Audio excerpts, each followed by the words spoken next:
So I'm here in the Water Cube in Barcelona with Daniel Biol, and you're the chief reporter for this whole GWOPA event here.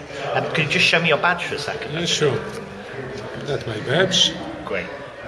Okay, so we've got about 250 people here from sort of a mix of what's known as stakeholders related to water provision around the world. How have you structured this event to achieve something? So that's an event of the water operators. That's one part of the water equation in the world. The goal of this meeting is to take stock of what has happened in the last 2 years in terms of partnership among water operators. Because it's 2 years since this partnership began. And this congress takes place every 2 years. So we take stock of the partnership which were established in the last 2 years and try to find some factors of success or lessons learned to guide the future partnerships. So the interest of this GWOPA is that it's based on a new concept of capacity development, where you don't work through training workshop, but through peer-to-peer exchanges. So you put in contact 2 or more water operators, and they learn from each other.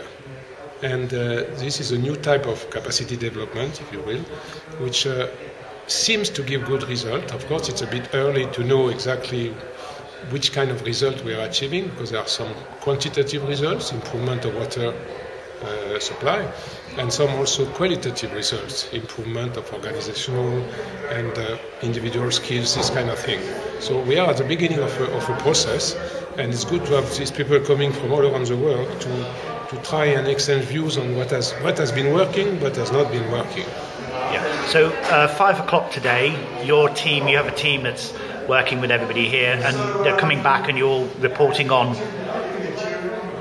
where things are at. We report in 1 hour. That's a challenge. In 1 hour we have to report on what has happened since yesterday morning in plenary sessions. So my personal job is to report on the plenary sessions, and my colleagues will report on the 9 separate workshop sessions. So it will be extremely brief, but I mean, if somebody has not attended the rest of the meeting in 1 hour, you should be more or less informed of what has happened. So it's a real challenge, because of course the topics are extremely broad. And for instance, this morning we discussed the new Sustainable Development Goal, which is going to be negotiated by member states next year, and we are trying to push a specific goal on water. And this is something which requires a lot of discussion among experts, like today, but also among member states. So there are a number of issues, and noting that water operators are, as I said, only one part of the water supply system, which involves governments, of course, the regulation by governments, and local authorities. Normally, water operators work under contract with local authorities. Yeah. So is part of the whole GWOPA initiative has been to mix these groups together? Essentially, to mix first and foremost, to mix water operators among themselves.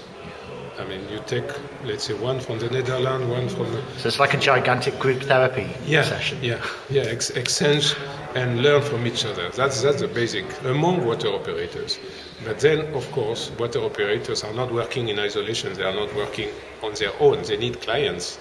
Somebody has to buy their services or to subsidize their services. So then they have to open to governments, they have to open to international agencies, they have to open to local authorities, to civil society, etc. So they discover that water operators are just one group, one category of actors. So this is quite complex. I mean, in terms of managing cities, managing human settlements, there is a complex network of relations, of actors, of partnerships that you have to establish. Yeah, great. Well, it's good to meet you, and good luck this afternoon. Thank you so much. When you present back. Thank you. Thank you.